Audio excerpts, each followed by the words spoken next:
Namaste, everyone. Wish you a very happy new year. This will be my 16th New Year's message, and I thought this time I will try a video message.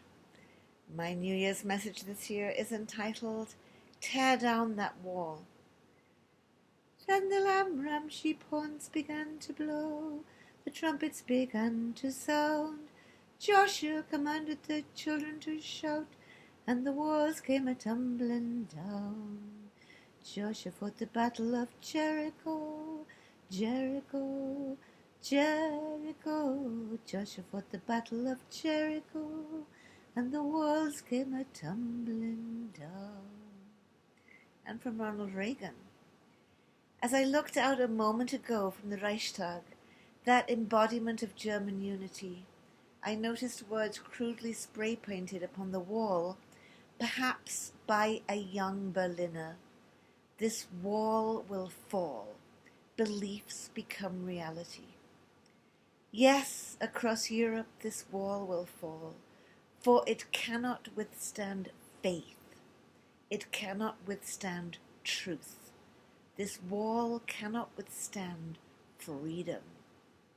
And, Mr. Gorbachev, tear down this wall. On 9th November this year, the world celebrated the 30th anniversary of the fall of the Berlin Wall.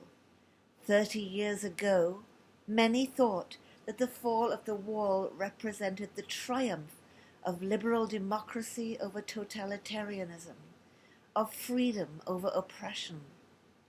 Yet since the Berlin Wall came down, many more walls have been erected. Freedom for the few, freedom for only certain nations, is ultimately freedom for none.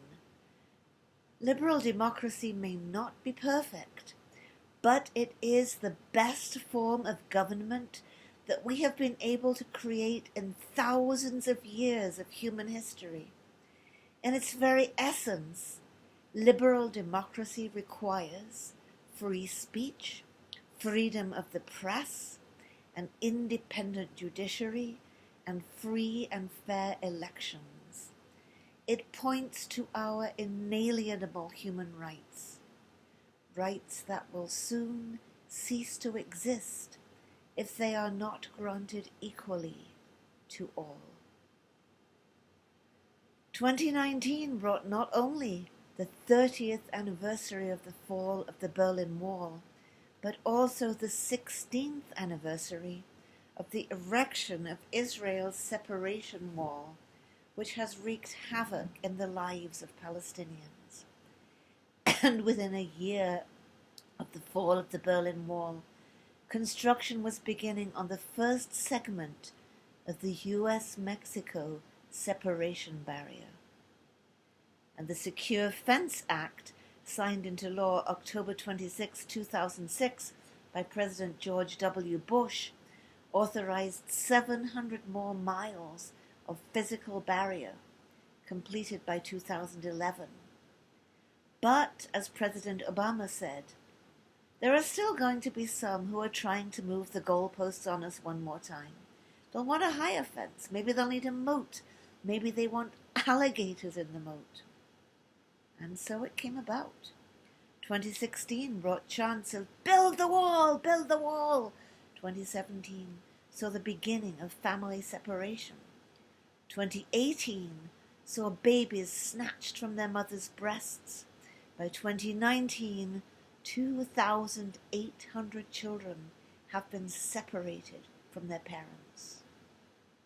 Walls, it seems, are evil when others erect them, but righteous when their purpose is to keep others from sharing our own good fortune. Meanwhile, on the Turkey-Syria border, a 450-mile concrete wall was completed in 2018. And today, as I speak, 250,000 newly displaced Syrian civilians joined another 400,000 recently displaced women, children, and elders camped along the closed border in every kind of misery. Turkey's threat to unleash upon Europe another tide of refugees only serves to weaponize their appalling plight. Must they die of hunger and cold, or from the bombs of Russia and the Assad regime, or drown in the Mediterranean on their way to squalid encampments? The optimism of 1989, the seeming triumph of the free world, has given way to a darkening shadow spreading across Europe, the US, and Australia. The rise of far-right parties like AfD in Germany and the Northern League in Italy, the conversion of the British Conservative Party to a far-right anti-EU party now governing the UK, has been fueled by Islamophobia and the fear of an overwhelming tide of desperate refugees.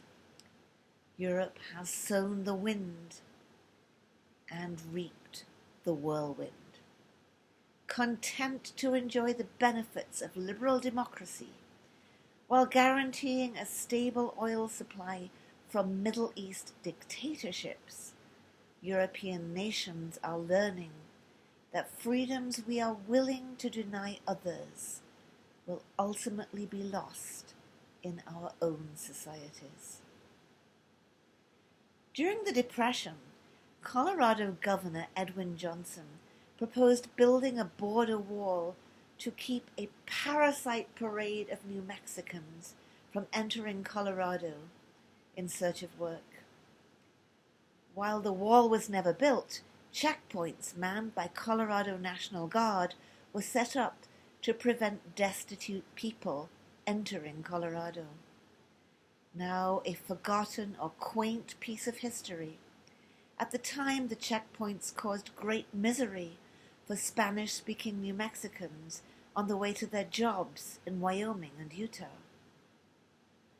And as the climate crisis unfolds, it is not inconceivable that there may be fresh calls for a Colorado border wall to keep out desperate climate refugees.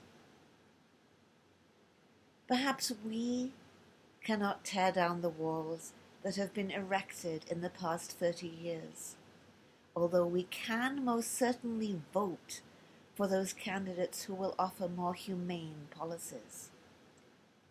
But there is one wall for which each of us is responsible, the separation wall within our hearts.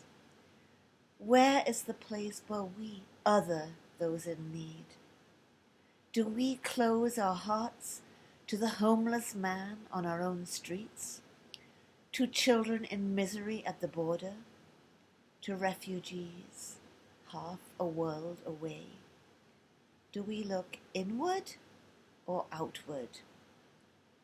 Are we willing to fight as hard for the freedoms of others as for our own?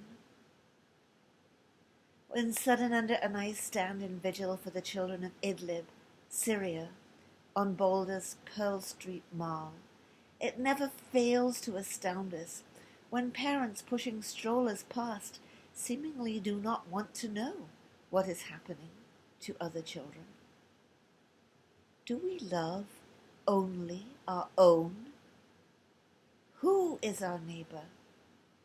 Or as our dear friend Swami Paramananda said to the Alandi Ayurveda Gurukula students, we have to expand our concept of the hive.